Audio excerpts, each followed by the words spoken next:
Being a doctor that sees all sorts of sports injuries and is a professional athlete myself, I have a unique take on deciding which sports are the most and least dangerous. So I'm about to do a tier list. This isn't the most scientific video that I've done, but there will be science in it, so that counts. Huge thanks to Tenna for sponsoring this video. Let's get started. Beep-whoop. Okay, where are we starting here?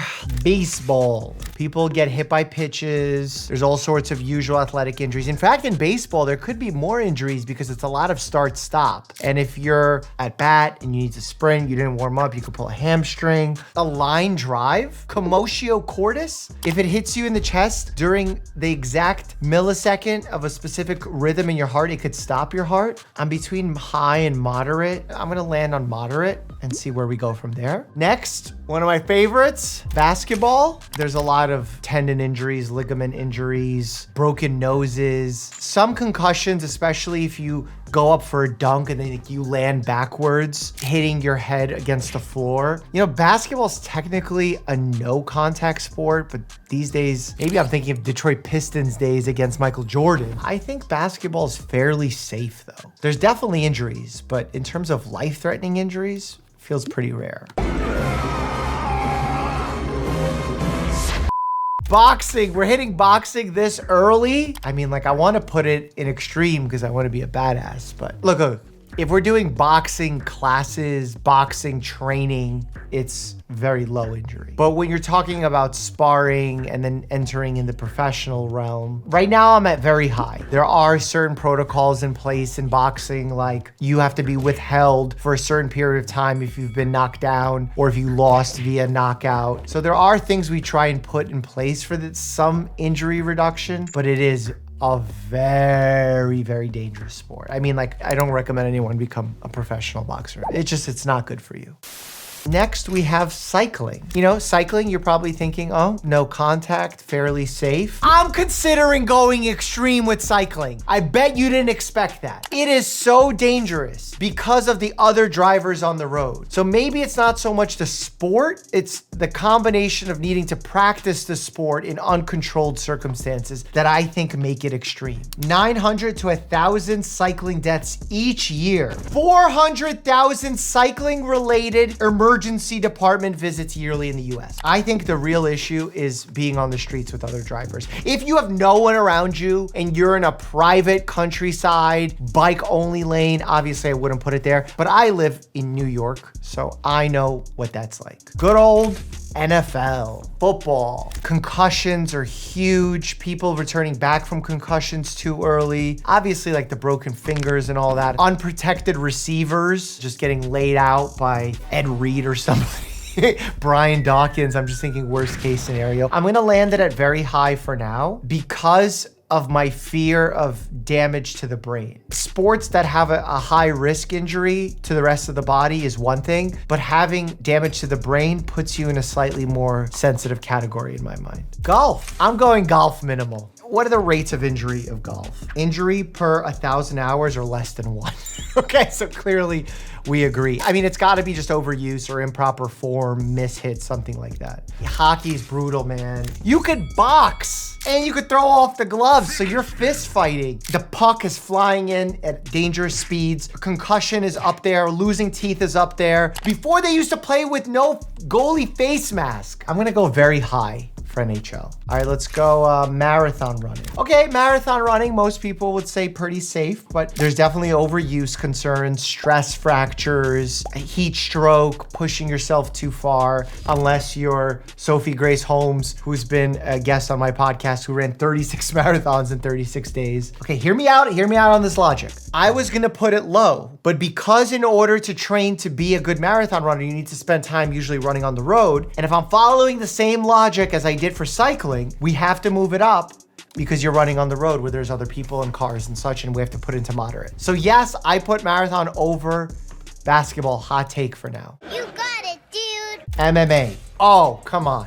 Brutal sport. Injury is the name of the game. And some people say because it's not as of a repeated blow in boxing, it's safer than boxing. Because people say that boxing gloves are heavier, so there's more damage that one could withstand. I see all those arguments. I think it's in the same category as boxing. Very high, very dangerous. Not as extreme as cycling because you're not on the road with maniacs. Next, racing. Obviously incredibly dangerous. There have been tremendous progressions and upgrades to car safety, from the collars we wear to the way that the car is designed. If you're racing in a modern race car, there's all sorts of safety features, from the skeleton, the way that the car crumbles. In Formula One, they have the halo, which protects the drivers. I would say it's high, and I would say it's only very high when it comes to fatality. If you're on the road and you're racing and there's other people racing next to you, that exponentially makes the risk worse. I think we have to go extreme because I am an extreme athlete. You got it, dude. Back to the list in just a second, as I want to tell you about the sponsor of this video, Tenna, who makes incontinence guards and shields anatomically designed for men. Look, I understand how this subject might seem a bit taboo, but it absolutely shouldn't be, because the reality is that 1 in 3 men over the age of 40 experience some dribs and dribbles. I see it in my practice quite often. That being said, I still understand if it's not something you want to broadcast to the whole world, which is why I support Tenna's products. The guards and shields can fit discreetly and securely into normal close-fitting underwear, allowing you to be active in your day-to-day life, whether you're wearing one to work or even out playing one of these sports on the weekend. They offer multiple levels of protection, from something light and minimal all the way up to full overnight protection. It's got maximum leakage protection with super absorbent polymers that lock in liquid where you need it most, with the added benefit of the odor control system. So if Tenna could be a fit for you or someone you know, click the link in the description. All right, let's get back to the sports. Skateboarding. Ooh, that's a good one. High concussion risk. If you're doing half pipes, you can get into really, is there a full pipe? That's how Tony Hawk almost died. That's a full pipe? Is that a full pipe? What's like the big drop in that they do for like the huge ones? Like a double half pipe? God, I'm so anti-skateboarding knowledge. And you've interviewed Tony Hawk. And I interviewed Tony Hawk. You'd think I would know more. I think it falls neatly into the high category. It's why you need guards. It's why you need a helmet. Anytime you're flying in the air, there's a high chance of injury. Skiing. Oh, beyond up there. People lose their lives in skiing all the time. People end up paralyzed, spinal cord injuries, concussions. I'm gonna put it at extreme. And I'm gonna put it at extreme because it makes you feel safe, but it's actually really dangerous. Snowboarding, I mean, the sole bone I've broken in my body happened as a result of snowboarding. I'm gonna keep those at extreme. Soccer, my childhood sport. Lots of concussions in soccer, lots of torn ligaments, getting kicked, getting stepped on, a boot coming at you, cleats. I think soccer is a moderately dangerous sport. I'm gonna keep it at moderate. Surfing. Oh man, waves, sharks, unpredictability of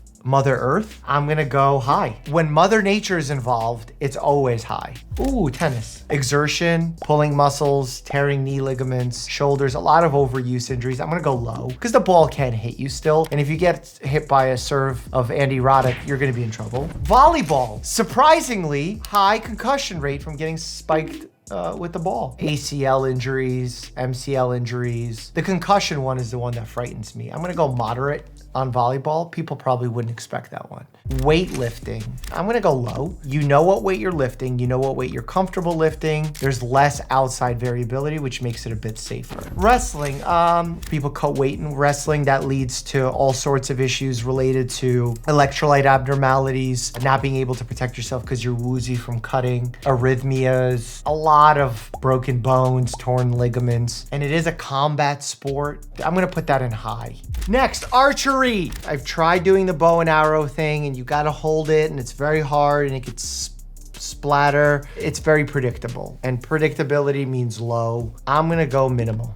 Billiards, pool. That's about as low risk as you can get. I can't even think about an injury. What's the injury? Finger rash? A little ulnar nerve tap? Fight at a pool hall, maybe. A lot of drinking around billiards. Yeah, I'm gonna put low risk. Bowling will surprise you. Slippery floor, heavy ball. I'm gonna go low, not minimal for bowling. Oh, bull riding. I mean, that's instant extreme. Like, I've never met a more extreme sport. The bull is just mad at you and wants to like hit you with its horns. I mean, spinal cord injury, face injury, lacerations, bleeding risk, jugular cuts, anything that could happen negatively could happen there. Oh, cheer is so dangerous. I've treated so many cheerleading injuries. You're getting thrown up in the air, people are landing at you, concussions. Cheerleading is a sleeper dangerous sport. I'm going high on cheerleading injury. Cricket. Ooh, a sport I don't know much about, but they do have some like unique forms of protection on. I'm gonna go moderate just because I don't know enough about it. Darts. It's gotta be safe. I'm gonna put it in the same category as archery. Dodgeball. You gotta dip, duck, dive, and dodge. Just remember the 5 D's of dodgeball. Dodge, duck, dip, dive, and dodge. I don't know how heavy a true official dodgeball is. I feel like the things that we played with in school were not true dodgeballs. They were like really soft. I'm gonna go low. Because even though the sport is a contact sport, it doesn't feel like a heavy ball. Horseback riding. Ooh, again, another variable. You're getting an animal involved. I gotta say horse racing is more dangerous than cheerleading. So I'm gonna go very high. Javelin. You're throwing a lethal object, but non-contact for the most part. I'm gonna go low. Mountain biking. Unpredictability, Mother Earth. I gotta go very high danger. Extreme athletes.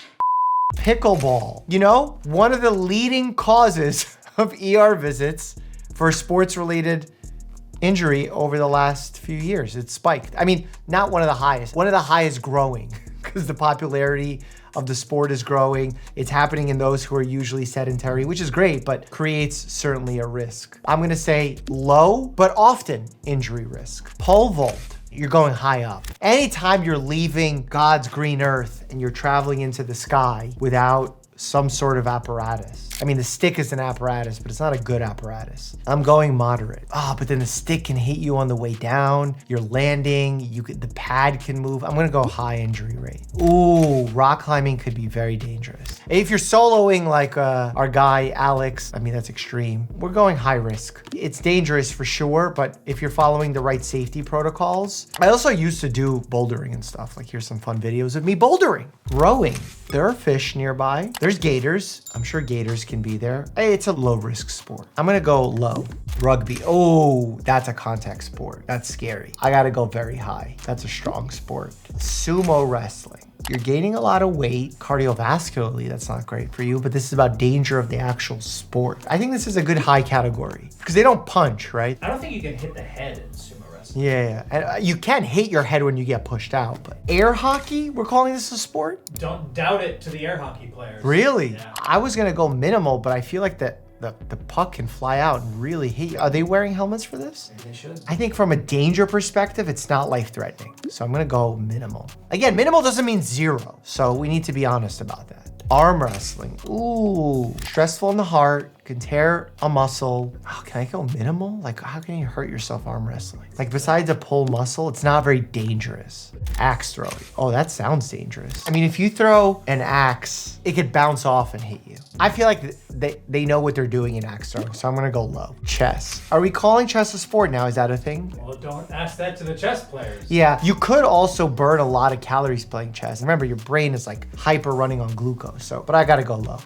I gotta go minimal. Dog sledding. This is competitive. Again, you have animals involved, cold exposure, moderate danger. You can get lost. The dogs can misbehave.